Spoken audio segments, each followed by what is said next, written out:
La santé n'a pas de prix, la santé n'a pas de prix, c'est pour cela que nous vous recommandons l'eau potable Achille Aqua. Déjà à Kinshasa, tous les 24 communes, Achille Aqua, l'eau potable est là. Les abonnés de la chaîne YouTube Xile Botelwa, nous vous recommandons l'eau potable Maya Peto, Maya Kimia, Maya Bangelou. Senga Achille Aqua, partout où vous êtes, le numéro est là. Écrivez-nous, appelez-nous, contactez-nous. Nous sommes là et la livraison à domicile, ça s'est fait avec beaucoup de sécurité. Achille Aqua, Maya Kimia, Yapeto. Bonjour la famille, mbote bandeko bolandaka biso, bonjour, bonsoir, yango edepandaka vraiment na ero kolanda biso. Bandeko nanga topesi bino mbote na kombo na Yesu et place nyonso o bozali kande tolobaka partout au bozali, en tout cas nzamba lola bomba bino. Bonjour, bonsoir, yango ezo dépendre na ero kolanda Ursile Botelwa TV. Bandeko nanga lelo toyeli bino lisusu likambo ya femme Tamar, eza ya koyinda bandeko nanga. Nasir toyelaki bino lisolo ya femme Tamar a mikolo ti koleka, bomonaki makambo o ezaki na réseaux sociaux concernant femme Tamar na papa na biso pasteur Nehema Sikatenda, prophète Nehema Sikatenda. Alors na minute o tozoloba boye makambo eye lisusu makasi. Na minute o nazoloba na bino na minute o na yebi boso na bino makambo eye lisusu makasi. Alors nani oyo azongisi likambo yango na réseaux sociaux po likambo yango esilaki nango. Bozela bandeko nanga video ezali o na koyela bino na kotiela bino likambo yango esilaki nango na réseaux sociaux. Mais to comprendre te sibitima kaka boye papa na biso prophète Nehema Sikatenda iye moko aye na réseaux sociaux aye penza lisusu kozongisa likambo yango na réseaux sociaux. Donc iye moko a expliquer yango très bien ndenge ezalaki. Batu musu balobi papa Sikatenda, papa Nehema Sikatenda pourquoi sali boye makambo wana déjà silaki na réseaux sociaux. Batu bele balobi na bandenge na bango. Alors batu musu pe balobi que oui c'est normal aya couper sa explication par rapport ya likambo ndenge elekelaki. Alors epesi moi passe epesi pe mawa po batu déjà babosanaki yango na minute oto zongisi lisu femme Tamar na confusion ya makambo ya milinga. Bandeko nanga na asir boze belo bolandaka biso tant toloba maramba milinga bo comprendre déjà eloko nini o tolingi toloba likolo ya makambu ya milinga po toyebi ke na réseaux sociaux mukolo moko boye tolalaka kaka boye réseaux sociaux epelaka moto. Pourquoi? Parce que papa na biso Nehema Sikatenda apesaki prophétie pour la femme Tamar ya milinga. Alors femme Tamar a négligé après quelques années to monaki pe réseaux sociaux et indaki awa veut dire femme Tamar moi milinga mo bande ko luka ko entourer. Alors epesaki vraiment matata mingi. Femme Tamar yaki alobaki na mobile na basalaki même ba live pona ko luka ko lobela papa Nehema Sikatenda. Alors ezalaki vraiment affaire moko ya munene awa na réseaux sociaux. Affaire wana femme Tamar avandaka en tout cas azaka lisuko mona na te na réseaux sociaux amizonga ka penza sima par rapport ya makambo wana o elekaki. Donc amizonga ki penza sima azalaki lisusu te na réseaux sociaux ke o abima amona na sondeni azalaki lisusu te avandaki. Après quelque temps to komi koyoka ke oh femme Tamar mutwe baby, oh femme Tamar liboma, oh femme Tamar bwe makambo ebimaki ebele après problème wana ya prophétie o ya papa na biso Neema Sikatenda. Na minitio nazoyebisa bino eza ya koyinda. Na minitio nazoyebisa bino bandeko nanga eza vraiment ya koyinda kande na obe eza ya koyinda. Eza vraiment ya koyinda na minitio yo papa na biso Neema Sikatenda alekaki asali ba video a expliquer alobi bien que avandaki kimia po azaki na posa ya koloba te azalaki vraiment na posa te aya alobila likambo yango mais tant siko amoni ke tant ya koya kolobila likambo yango ekoki yango papa na biso abimi na réseaux sociaux po aya ko expliquer biso likambo yango. Est-ce que ezalaki important?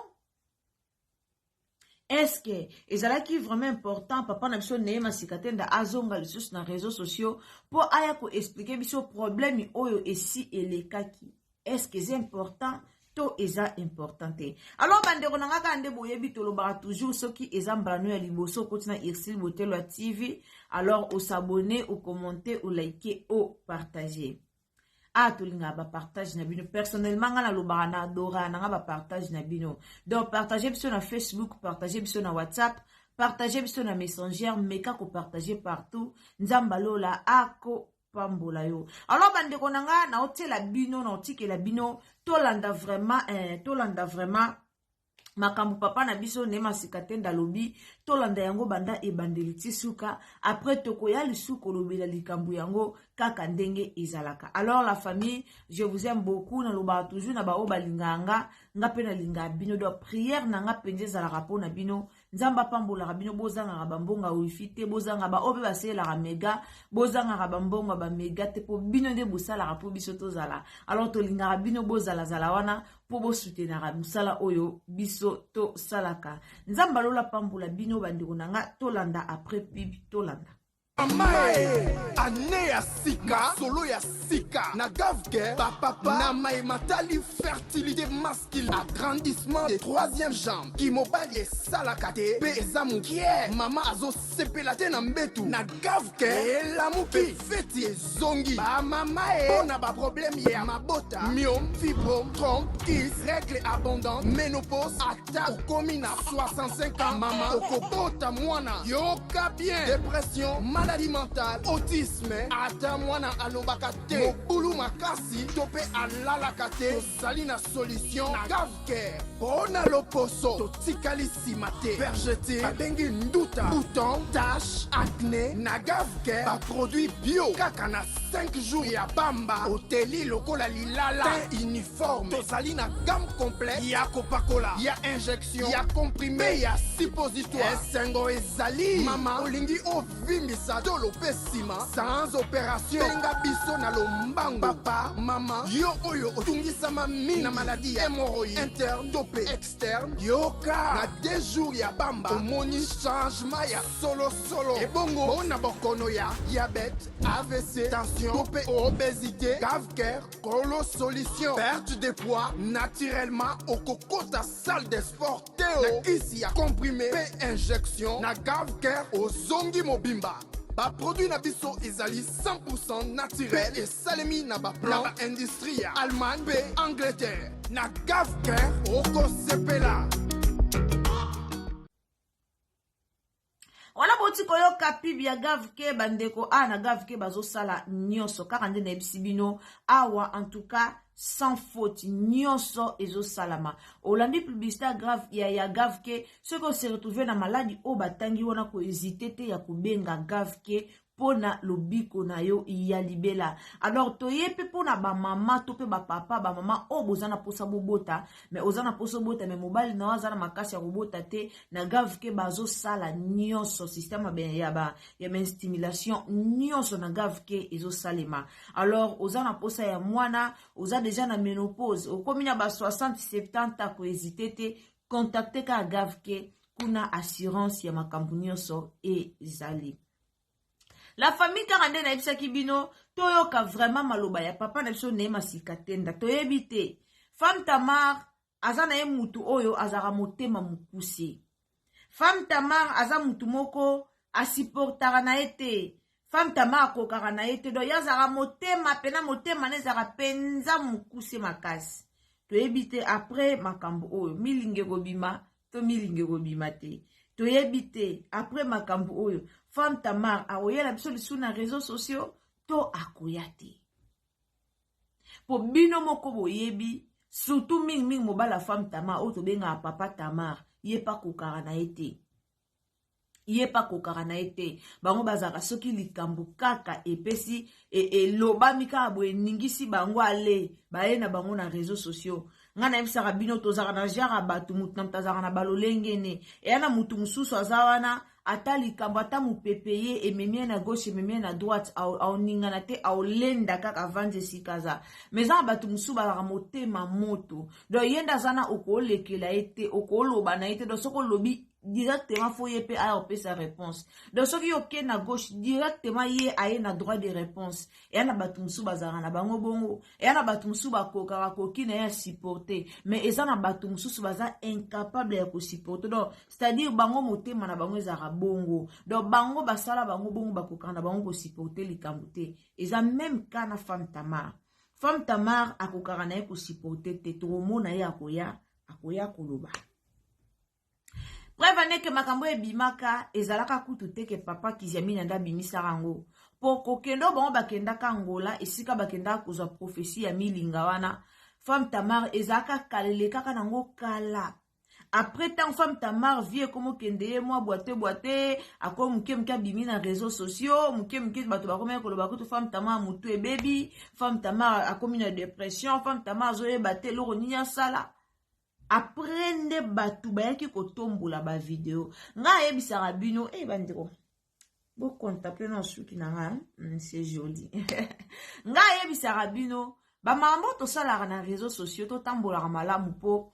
ba mambo nyoso to salaka na réseaux sociaux vraiment emonanaka lelo tata lo doka ne baloba demain ou après demain likambo yo sali na réseaux sociaux balobaka malobe kendaka mi ba video etikalaka makomi etikalaka donc soko lobi na yo ekei me yeba ke soki tosalaki video ba video o ekotikala bana ya bana baotala ba video oyo alors eza ndenge mona mambo elekelaka femme Tamar eleka deja eleka nango mais tozalaki kaka boto yo omona directement ntango mpe milinge ye bato bazwi ba video babimisi na réseaux sociaux alors la famille sans plus tarder na otika bino tolanda papa na biso na bokebi nyonso kande na ebisaka bino eza vraiment chaîne moko ya bana nzambe chaîne moko ya bien donc tango koti kowela kobima te zala wana tina suka tango ozosabone en tout cas kobosana te activele biso cloche ya notification pour que prochainement tango toya na baanalyse na biso ekomela yo esika nyonso okozala tielanga jema bien nzambe azola pambola bino tolanda nano mama na biso nani papa na biso Neema Sikatenda tolanda ye après ngana bino tokozonga sima la famille partagez lenga na Facebook partagez na WhatsApp partagez na Messenger nzamba lola ako pambola bino to partagez partout pour naka lukumu wa nzambe ezaka pour na lukumu wa nzambe toyoka nini o papa amemeli biso allez check aimez vidéo tolanda et je bénis Dieu de cette silence que le Saint-Esprit m'avait donné pendant toutes ces périodes. Peut-être j'étais dit à ça. Peut-être si je me suis précipité pour y entrer dans toutes ces polémiques des réseaux sociaux pour dire je suis un vrai ouin, ceci, cela. Peut-être je voulais parler de moi-même comme Jésus-Christ a dit. Si je parle de moi-même, ça veut dire mon témoignage est faux. Mais écoutez plutôt les témoignages des gens, c'est qu'ils parlent de moi. Écoutez. N'écoutez pas mon témoignage sur moi, mais écoutez ce que les gens parlent de moi. Moi, je donnerai seulement un conseil à cette génération. Une génération perdue. Une génération qui a besoin d'aide. La Bible dit, il est venu parmi les siens ne l'ont point réussi. Mais à tous ceux qui l'ont réussi, il leur a donné le pouvoir de devenir enfants de Dieu. Je ne suis pas là pour y entrer dans les détails de ce qui s'est passé au niveau de Luanda. J'étais là comme je suis là dans mon programme. Je suis en train d'exercer. C'était un programme bien précis. Vendredi prophétique, j'ai enseigné sur la prophétie et démonstration de la prophétie. C'était au moins pendant 3 mois. Ça veut dire chaque vendredi, pendant 3 mois. Et la servante de Dieu s'est présentée. Je ne la connaissais pas. Je pense que tout à l'heure, notre maman, malgré qu'elle est du Congo, on voit déjà qu'elle est dans un autre monde. Elle s'est mariée à notre frère français. Il est dans un autre monde. Mais elle est du Congo. Ça ne m'a pas dérangé de dire qu'elle ne me connaissait pas. Je dois faire tout un problème. Parce qu'elle a dit qu'elle ne me connaissait pas. Non. Elle a le droit de me connaître. Comme s'il n'a pas le droit aussi de ne pas me connaître. Donc elle ne me connaissait pas. Moi, je crois qu'elle ne me connaissait pas. La même chose aussi, moi, je ne connaissais pas. Comme je suis là, je vois la sœur. Elle y entre avec beaucoup de gens. Assis là. J'étais arrivé à la fin. Et c'est là où le Saint-Esprit me donna le message de tout ce que vous avez vu là. Bon, elle a agi comme elle avait agi, mais moi j'avais fait mon travail. Et ceux qui ont suivi ces messages-là, c'était juste pour lui faire sortir dans la situation qui va y arriver à la suite des temps. Toutes ces choses qui venaient de se passer là. Donc comme je venais de dire, qu'il est venu parmi les cieux et les cieux ne l'ont pas réussi, mais à tous ceux qui l'ont réussi, il a donné le pouvoir de devenir enfant de Dieu. En quelque sorte, je peux dire, si cet événement n'est pas réalisé, ou l'événement là des réseaux sociaux ne s'est pas passé, on ne pouvait pas recevoir les couples aujourd'hui. Parce que le couple a connu le prophète Néhéma à travers cet événement. C'est là où il a découvert qu'il y a un prophète qui s'appelle Néhéma. Donc s'il n'y avait pas tous ces bruits, la dame ne voulait pas aussi me connaître. Donc, on peut dire que Nzambe a beti kotoyo, a bibisi makamone kotoyo. Il a créé une circonstance pour peut-être visiter aussi. Elle n'est pas la seule. On avait reçu aussi une dame qui travaille ici à l'affaire étrangère. C'est une dame africaine. À partir de cet événement-là, on m'a contacté depuis Kinshasa. Elle avait des problèmes. Et elle était convaincue que c'est le prophète Néhéma qui doit prier pour moi juste à travers cet événement-là. Pendant que le monde était en mouvement. Mais Dieu continuait à révéler à ses enfants et à appeler ses enfants. Donc aujourd'hui, je pense que nous venons d'écouter les fruits. Le fruit de cette... qu'est-ce que je peux appeler ça? De cet événement. Donc, dans cet événement, Dieu est en train de sauver, de se révéler pour montrer au monde réellement que le prophète Néhéma, c'est son envoyé. Et je peux donner le micro au bishop pour essayer, mais je donne les conseils à cette génération, en tout cas, d'essayer d'être un peu humble. Humble, de chercher Dieu avec... Laissez-moi entre parenthèses.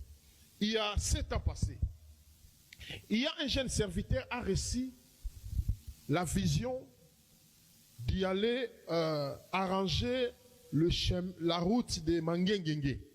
Il prie Dieu. Dieu lui dit, va chercher le prophète Néhéma. Après avoir y arrangé, c'est lui qui va inaugurer la route de Mangengengue. C'était pour la première fois que j'arrive à Mangengengue. J'arrive à Mangengengue, j'ai coupé les ribans et on est monté jusqu'en haut. Or, pour monter là, les gens, j'étais obligé de faire toute une journée pour y arriver là. Et j'ai béni et j'ai profité, on a profité pour y monter là, pour faire la prière. Pendant que je faisais la prière, Dieu m'a donné un message. Il dit, tous les gens qui sont montés ici dans la montagne de Mangengengue, Dieu me dit, ma présence ici, Dieu vous a donné des réponses. Descendez avec moi, aujourd'hui vous allez terminer vos programmes de jeûne et prière. C'était pour la première fois que j'étais surpris. À Mangengengue, il y a des gens qui jeûnent pendant une année. Les gens qui ont resté là-bas pendant 2 ans, d'autres 3 ans, d'autres 5 ans, ils ne descendent pas, ils sont toujours là à Mangengengue. Et j'ai compris pourquoi Dieu m'avait donné le message. Or, il y avait maintenant un groupe de prophètes. Ils ont commencé, selon eux, à dire que non, oh, mais ce prophète Néhéma, il aime se prendre pour qui? Il ne connaît pas nos problèmes, il ne connaît pas notre intimité avec Dieu, de lui de descendre. Non, non, non, non, vous aventurez là. Ils ont commencé à déplacer le langage. Bon. Les gens qui ont écouté, je connais un serviteur de Brazzaville, il a amené à peu près tous les leaders de son église. Ils ont fait que 3 jours, quand ils ont écouté le message, ils devaient faire 21 jours. Ils ont dit, comme Dieu a parlé par le prophète, nous devons descendre. Et ils ont vu des résultats. Après 7 ans, parmi le groupe de gens qui avaient contesté, il s'est retrouvé à Ouganda, parce qu'il devait continuer son chemin pour l'Europe. Il était dans une réunion. Il y a un prophète qui lui dit, toi, mets-toi debout. Il dit, Dieu t'avait visité à travers un prophète dans ton pays, pendant que tu étais dans la montagne. Mais vous avez insulté cet homme. Vous l'avez négligé. Or, c'était le jour où ta vie devait passer dans une autre dimension. Tu as fait déjà combien d'années ici à Ouganda? Il dit, j'ai fait plus de 7. Elle a dit oui. Parce que tu avais contesté la personne que Dieu avait envoyée. Si tu ne veux pas mourir ici à Ouganda, perdre ton temps pour rien, tu dois aller chercher, retourner dans le pays pour chercher ces prophètes-là pour demander pardon, qu'ils prient pour toi. Et j'avais reçu la famille de cet homme dans l'église pour demander pardon pour le prophète. Ils ont apporté l'offrande que le prophète avait envoyée. Tout ça, c'était pourquoi il est venu parmi les siens. Les siens ne l'ont pas reçu. Mais à tous ceux qui l'ont reçu, il a donné le pouvoir de devenir. Et je bénis Dieu de cette silence que le Saint-Esprit m'avait donné pendant toutes ces périodes. Peut-être c'était dit à ça.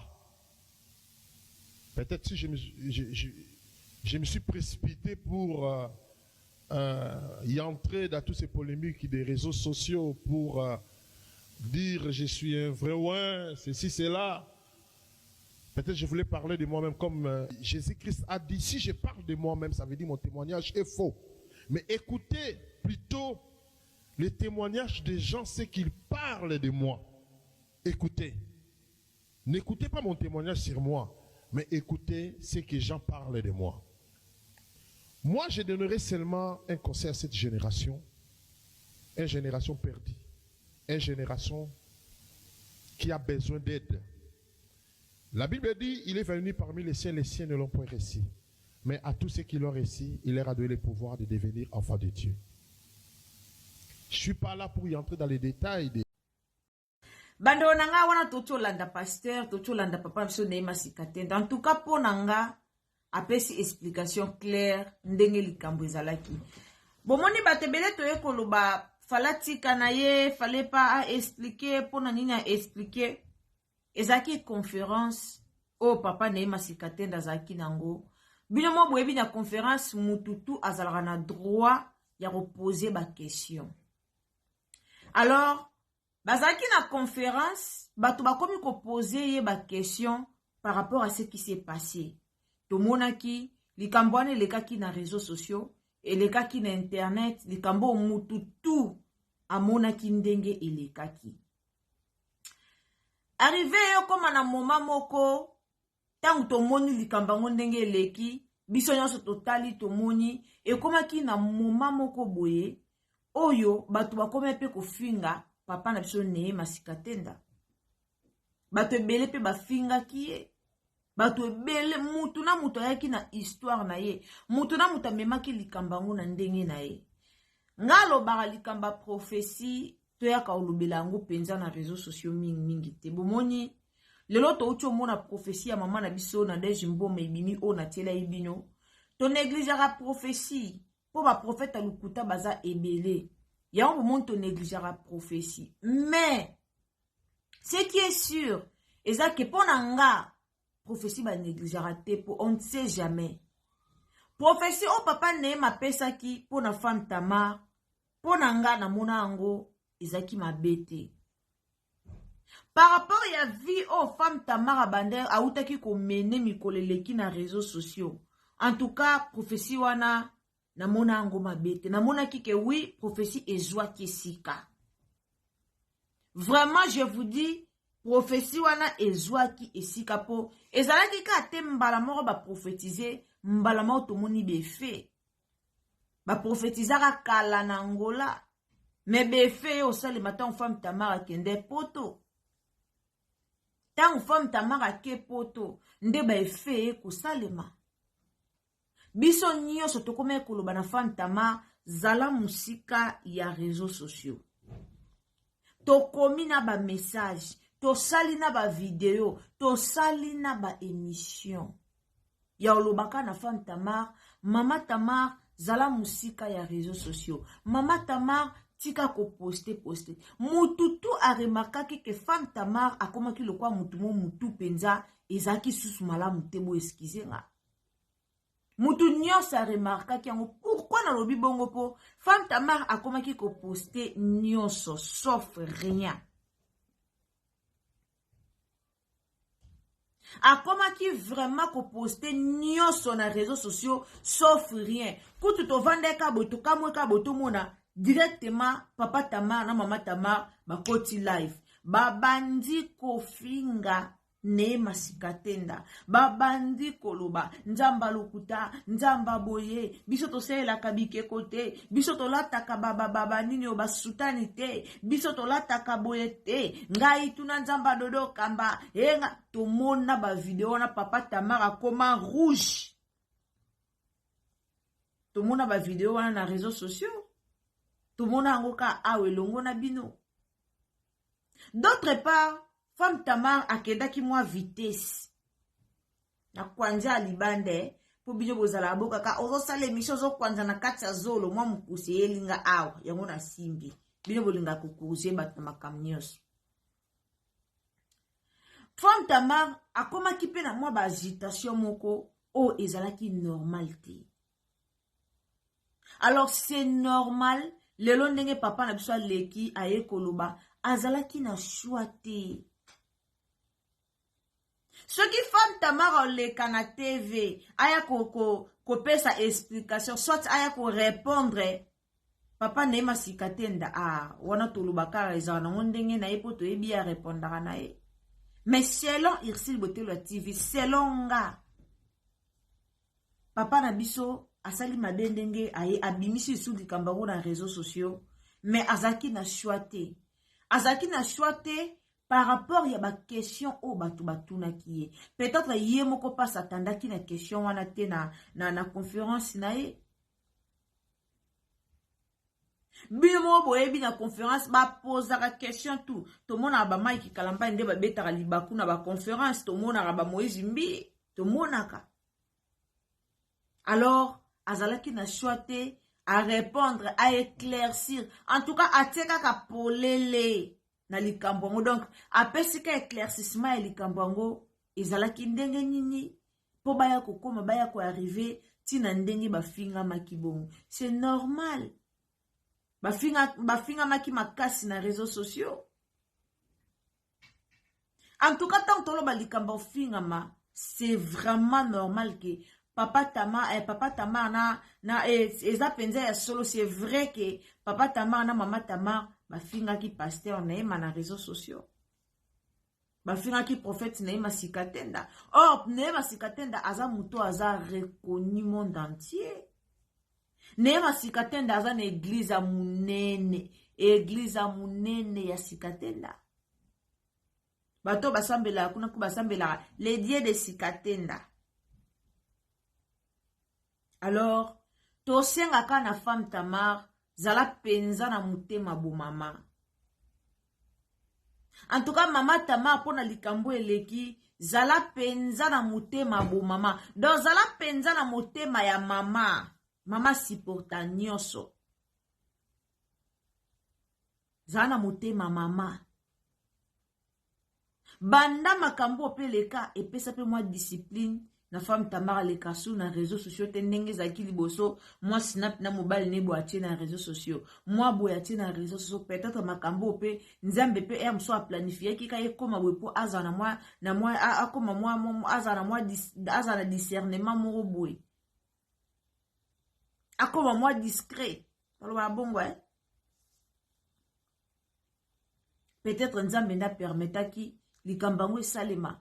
Alors lelo papa yeko répondre tozonga suna réseaux sociaux te to ya kofinga tozonga salisu likambango te to koma su kofinga azongisa ki akenda ki asimba ki aiba ki azwaki tozongisa ngo lisu na réseaux sociaux te mpona mafinga papa aye à répondre te ke à répondre femme Tamar mais à répondre par rapport ya ba question oyo bato babandai kopose ye à répondre par rapport ya ba question oyo bato babandai kopose nga loba toujours na jija basala nzambe te respect pena makasi na basala nzambe po toyeba ba relation na bango na nzambe tata te yo moko ndo zano yebi relation na nzambe tata nga na yebi relation na nga na nzambe mais ba servante to ba serviteur de Dieu o to monara o toyeba ba relation na bango na nzambe te alors toya kate na internet po toya ko juger bango po toya ko finga bango po toya ko lobela bango mabe na yaki vraiment liboso na bino pona présenter bino message o po toyebi ke après message oyo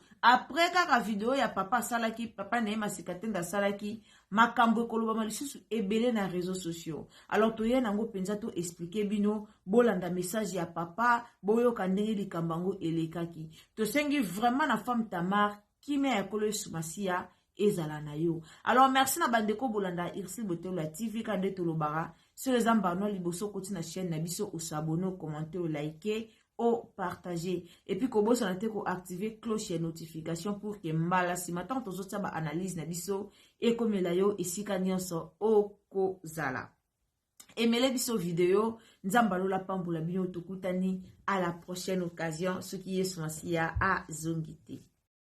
La santé n'a pas de prix, la santé n'a pas de prix, c'est pour cela nous vous recommandons l'eau potable Achille Aqua. Déjà à Kinshasa, tous les 24 communes, Achille Aqua, l'eau potable est là. Les abonnés de la chaîne YouTube Xile Boteloa, nous vous recommandons l'eau potable Maya Peto, Maya Kimia, Maya Bangelou. Senga Achille Aqua, partout où vous êtes, le numéro est là. Écrivez-nous, appelez-nous, contactez-nous. Nous sommes là et la livraison à domicile, ça s'est fait avec beaucoup de sécurité. Achille Aqua, Maya Kimia, Yapeta.